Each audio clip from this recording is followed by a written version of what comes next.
Voilà, bonjour à chers téléspectateurs de BTV International. Nous sommes aujourd'hui au lendemain des élections présidentielles remportées ici à Bababé par le parti INSAF, dirigé ici localement par le président de la Jeune France et maire Bababé, M. Abdoulaye Momo, qui a bâti une campagne durant ces 15 jours.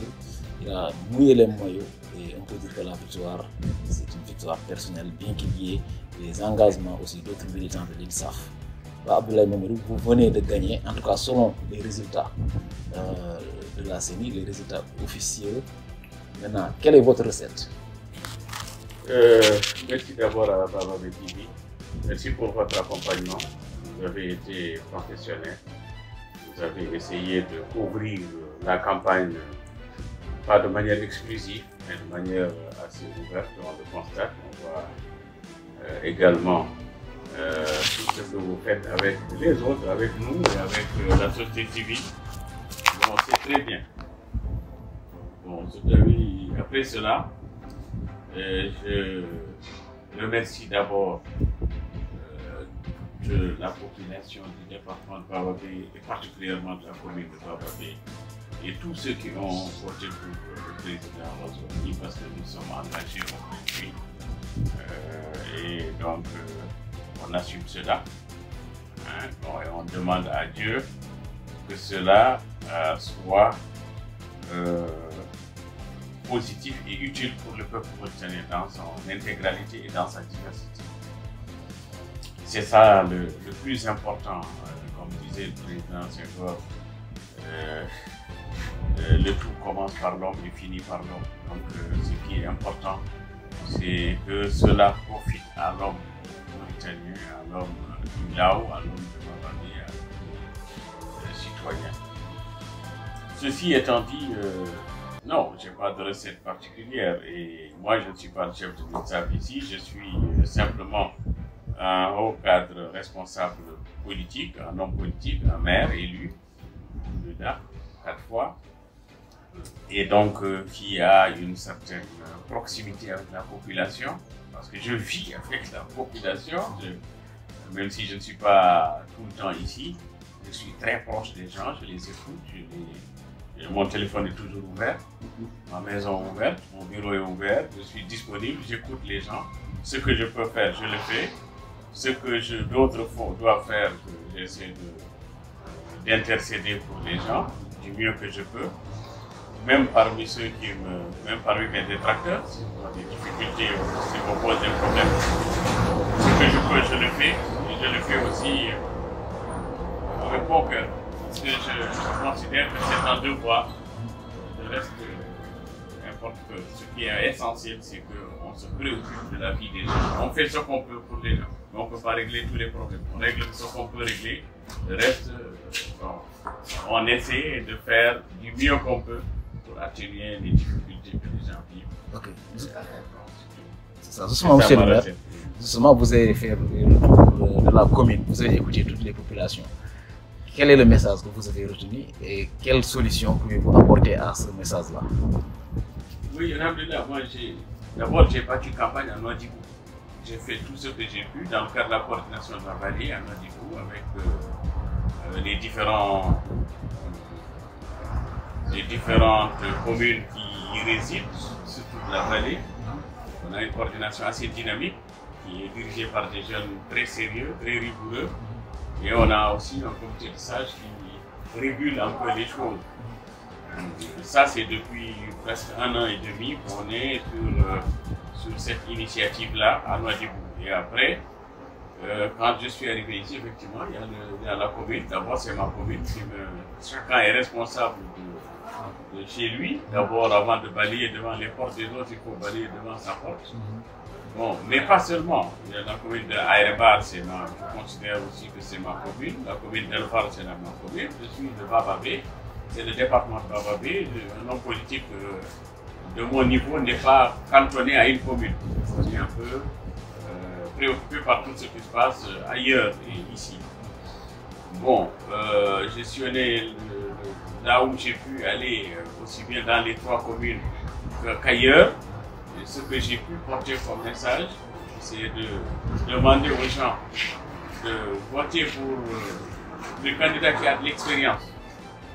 Les autres ne déméritent pas. Hein. Il y en a qui ont vraiment l'étoffe, qui ont la connaissance, qui ont vraiment.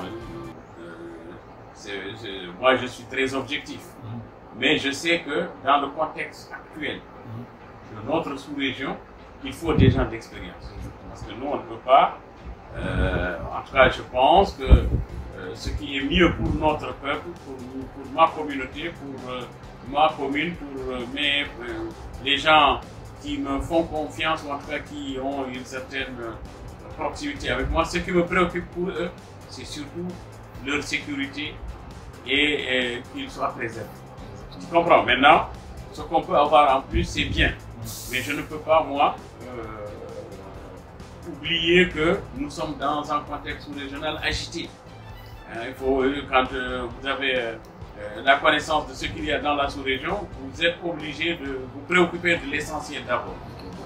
Bon, les autres problèmes sont importants, sont essentiels, de survie, d'insertion, de promotion, d'épanouissement pour les services sociaux de base, là où il faut encore insister pour qu'ils soient véritablement pris en charge par l'État, et aussi des autres préoccupations qui sont des préoccupations normales. Vous le savez, j'ai fait partie de la délégation qui a été reçue par le président Alé. J'étais le porte-parole quasiment de notre département. J'ai posé l'essentiel des problèmes. En tout cas, le problème de l'hôpital, j'ai demandé au président de construire un hôpital neuf. Je ne veux pas parler de réhabilitation. Je souhaite qu'il y ait la construction d'un hôpital neuf ici à Bababé, parce que celui-là est construit depuis une trentaine, voire une quarantaine d'années. Il est vétuste et dépassé, il n'a plus la capacité de régler le problème des populations qui sont devenues aujourd'hui plus nombreuses et plus exigeantes. Ça, c'est un. De deux, on a parlé du problème des eaux. Pourtant, on a des problèmes de forage, là où il n'y en a pas seulement dans la commune de Bababé, mais dans la commune de Var, parce que c'est dans la zone pastorale par excellence pour nos animaux. Il faut qu'il y ait l'eau. Aujourd'hui, maintenant, là où pendant cette période, il manque d'eau dans la zone de pâturage. Bon, il y a 2 ou 3 forages, les gens s'entassent dessus et parfois ça crée quelques tensions. Donc nous avons souhaité qu'il y ait des puits et qu'il y ait davantage de forages dans les zones pastorales pour les animaux du département, disons. Bon, on a parlé aussi, on a développé aussi les problèmes liés aux aménagements, parce que nous souhaitons qu'il y ait des aménagements au niveau de Bababé, qui est aujourd'hui une capitale très peuplée, très vaste, donc des routes goudronnées, une voirie moderne, et puis un assainissement convenable. Nous avons également souhaité que le stade de Bababé, pour lequel j'ai la promesse du ministre de l'Habitat, et Dieu a fait que c'est son secrétaire général qui est le directeur de la campagne au niveau régional. Je sais que c'est inscrit au niveau de la commission des marchés de l'urbanisme. Donc je pense que ils vont adjuger le marché dans le courant du mois de juillet ou août, en tout cas au plus tard, d'ici la fin des vacances. Et j'espère que le stade, encore une fois, de 1000 places modernes, avec tout ce qu'il faut, les gradins, les vestiaires et tout ce qu'il faut, en tout cas un stade moderne, modèle, est prévu pour Bababé. Donc ça, j'ai réitéré cela avec insistance. L'autre problème important ici, c'est l'électrification de certaines localités, notamment des localités dans lesquelles vivent des populations qui sont dans des conditions de précarité assez visibles. Je parle de Abari, pour lequel j'ai insisté auprès du des autorités, du ministre de l'Énergie et même du président lorsqu'il nous a reçus, pour que Abari puisse être branché au réseau électrique, comme Budé, comme Fondé, comme Budé d'Animayo. Et ça, on l'oublie. On oublie toujours que tout ça a été fait. Et quand moi j'ai été élu maire, il n'y avait pas d'électricité même à Bababé. Donc, alhamdoulilah. Donc, on insiste pour ça, pour aussi les villages, ou en tout cas les quartiers qui sont autour de Bababé. Ville de Niaoré 1, Ville de Niaoré 2, Médine Bababé, Gourou-Mouda. Donc, ces villages-là, et Bagdad, qui est du côté de Wanwan là-bas, qui ne sont pas branchés au réseau. Donc, nous souhaitons qu'il y ait une extension du réseau électrique. On l'a affirmé, posé, et on a davantage espoir que ces problèmes-là vont trouver une solution. En tout cas, c'est des problèmes de préoccupation des populations. Bon, j'ai salué aussi la pose de la pierre de la radio communautaire qui a été installée ici à Bababé, ce qui n'est pas un hasard. Et dans cette radio, dès qu'elle sera opérationnelle, il y aura beaucoup plus l'utilisation des langues nationales, notamment le Pulaar ici, parce que c'est le Pulaar qui est là, et le Hassania. Donc, mais surtout le Pulaar dominant pour que, au niveau de notre département, au niveau même de la vallée au-delà, que tout le monde puisse profiter un peu des programmes de cette radio-là qui est une radio communautaire. Donc, c'est vrai, il y en a d'autres, mais pour la première fois, une radio est installée au niveau de la vallée qui va parler principalement Pulaar. Okay. Justement, Monsieur le Président, au-delà de ces préoccupations sociales des populations négro-africaines dont vous êtes un représentant, une voix autorisée, parle toujours du passif humanitaire, même évoqué par le président Razouani. Donc, passif humanitaire et problème foncier. Quelles garanties peuvent espérer ces populations de la part du régime? Le problème du passif humanitaire est un problème sérieux. C'est un problème sensible et sérieux. Et nous n'avons jamais cessé de le poser, même en interne, contrairement à ce que les gens croient. Et je le dis, c'est à la télé, moi je ne me gêne pas de le dire, on l'a évoqué publiquement et entre responsables, et je souligne que c'est un problème à régler. C'est vrai, moi je le sais, le président avait chargé 2 hauts responsables pour le suivi de ce passif-là, avec les ONG, avec les organisations de défense des droits de l'homme et avec les victimes. Ces personnalités, je leur ai parlé moi-même, donc je sais que ce n'est pas de la fiction. C'est Khan Ousmane, le ministre Khan Ousmane, et l'ancien Premier ministre Yahya Ould-Ahmed. Je les ai interpellés sur ça parce qu'ils m'ont expliqué toutes les démarches qui ont été engagées.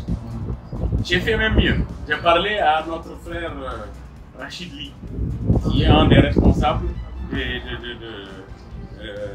des associations de victimes, et qui est quelqu'un de sérieux, qui est connu aussi ses positions. Mais il m'a dit, effectivement, nous avons été reçus par le président de la République à plusieurs reprises, nous avons discuté avec ces responsables-là, même la diaspora d'Europe et d'Amérique, plus nous qui vivons ici, on a discuté sur ce dossier-là.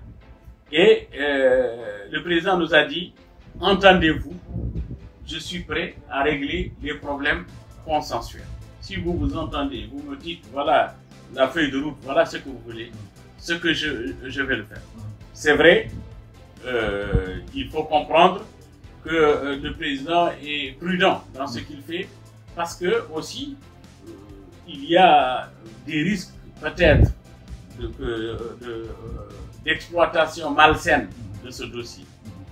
Il faut qu'on l'exploite de façon, disons, à permettre aux victimes de recouvrer leurs droits et aussi d'être reconnus comme étant des victimes.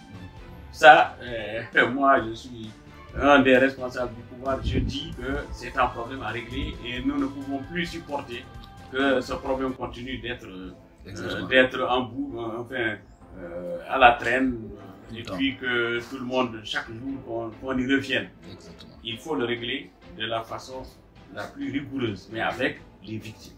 Et ce que veulent les victimes, enfin, c'est elles qui peuvent discuter de leurs problèmes, c'est elles qui peuvent accepter ou faire des compromis.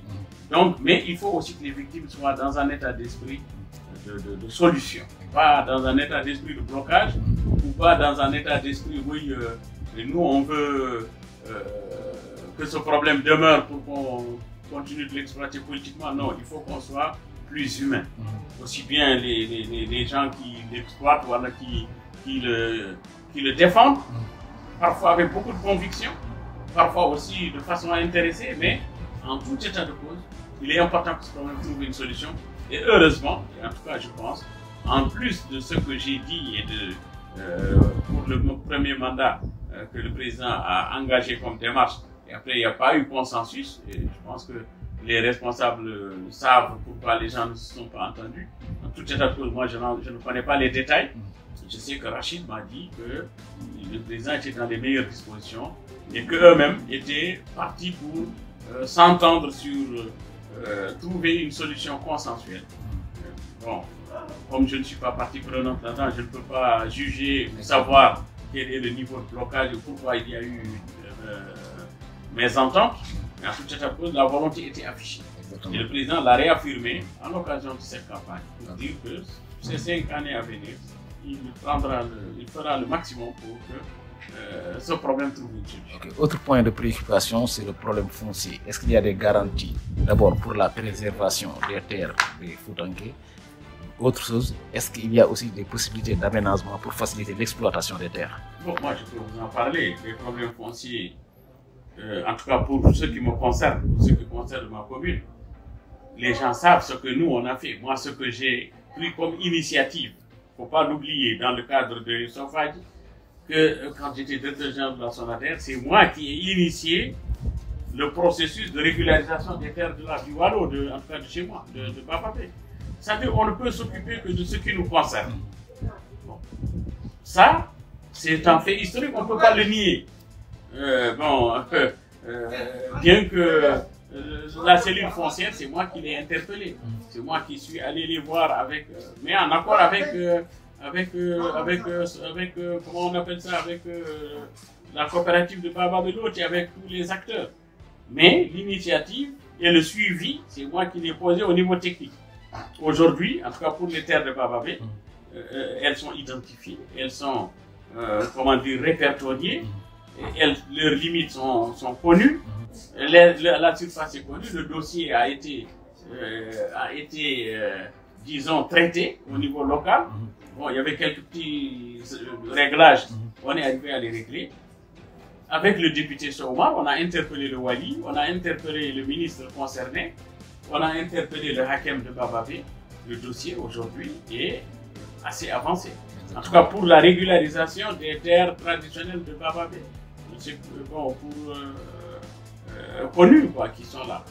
Mais la préoccupation c'est quoi? Pour moi, je vous ai parlé de veiller à la préservation d'abord de nos ressources et de nos biens traditionnels, mais aussi à la sécurité de nos populations. Parce que je sais que si demain,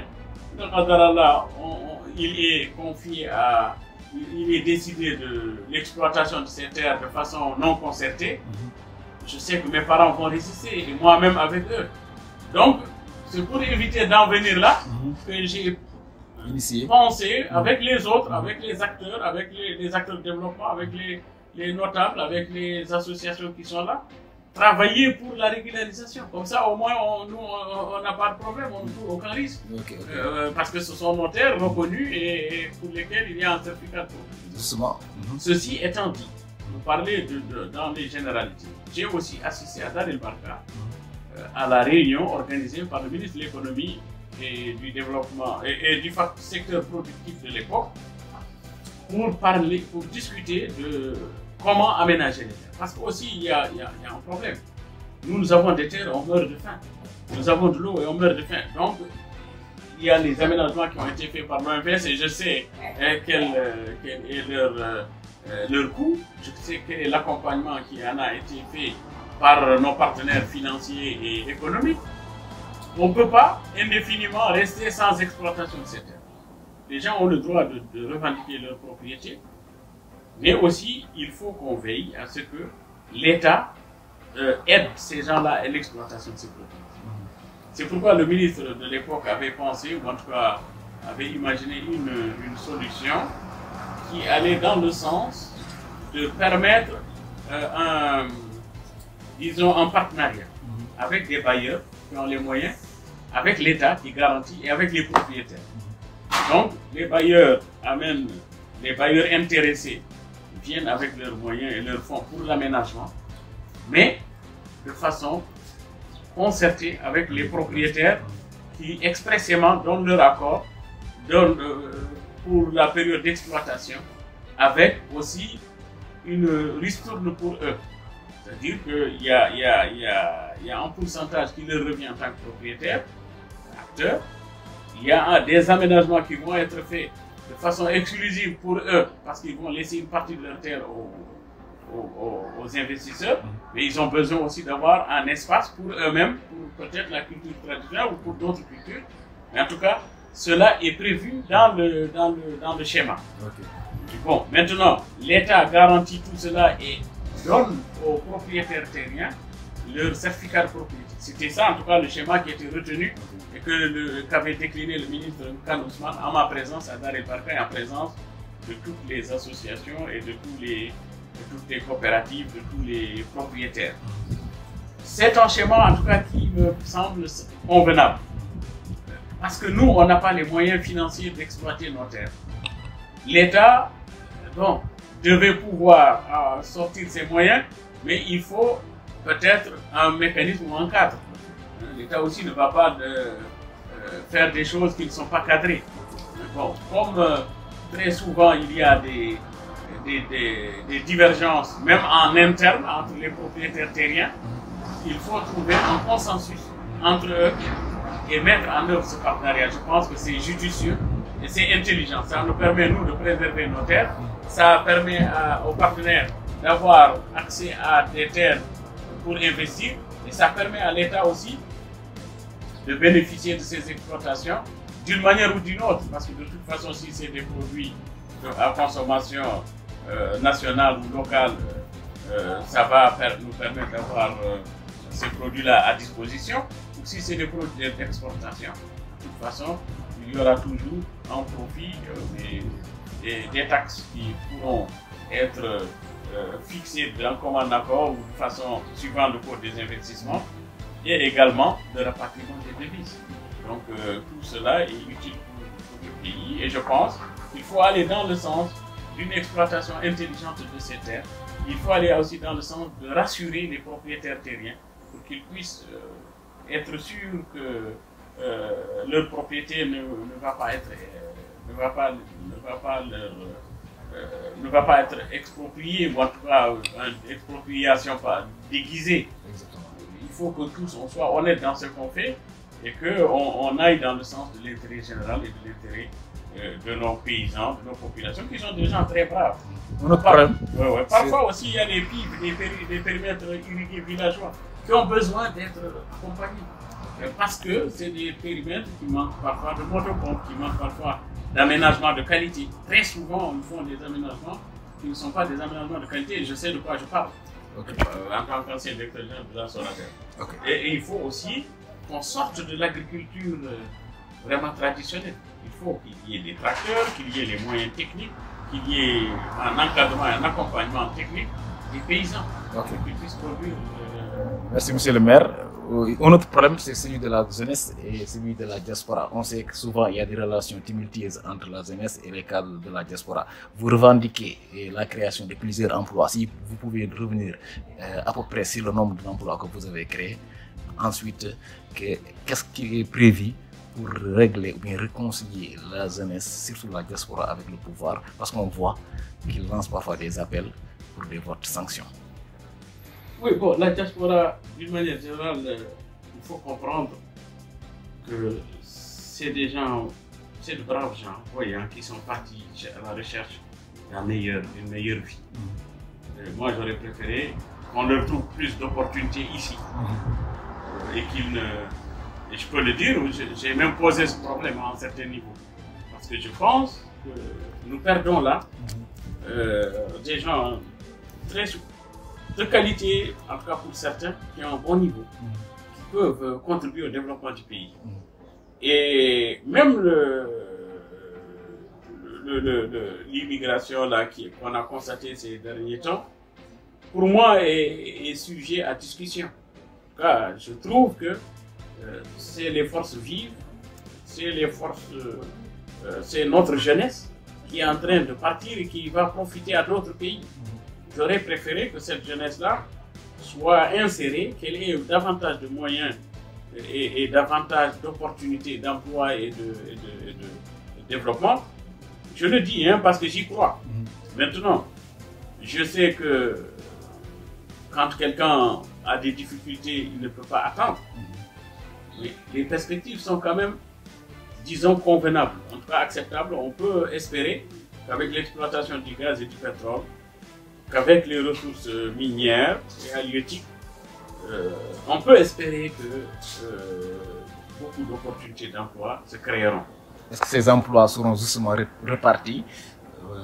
D'aucuns disent que s'il y a emploi, c'est juste réservé à la jeunesse qui pratique la politique, c'est-à-dire la jeunesse de l'INSAF. Non, c'est-à-dire que il faut, ça c'est des cas marginaux. C'est-à-dire que moi, en tant que maire et acteur politique, les gens savent que j'essaie de faire du mieux que je peux pour tout le monde, y compris pour les gens qui ne sont pas avec moi. Et ils le savent. Parce que je n'ai jamais conditionné mon appui à quelqu'un par rapport à sa position politique. Naturellement, les gens qui me sont plus proches, c'est les gens qui font la politique, qui la font avec moi. Donc je suis plus proche d'eux, je suis plus au courant de leurs préoccupations. Et donc quand je peux faire quelque chose aussi, je le fais pour des gens qui me sont proches. Bon, mais je n'oublie pas les autres. Personne ne m'a jamais posé un problème que je n'ai pas suivi du mieux que je peux. Maintenant, il n'y a pas d'obligation de résultat. Moi, c'est pas moi qui décide. Je ne fais qu'intervenir, ou en tout cas faire ce que je peux. Et puis c'est tout. Maintenant, il est vrai que le problème d'emploi est très sensible. Et je peux le dire à vous, il n'y a pas un notable. Voilà une personnalité de ma génération, ou même, en tout cas, qui ait des liens avec mon père, qui est un marabout, qui est connu, qui a des liens avec moi parce que je suis un homme politique, je suis un homme public, je suis connu, ou qui ait des relations avec ma famille, ou en tout cas mes amis, ou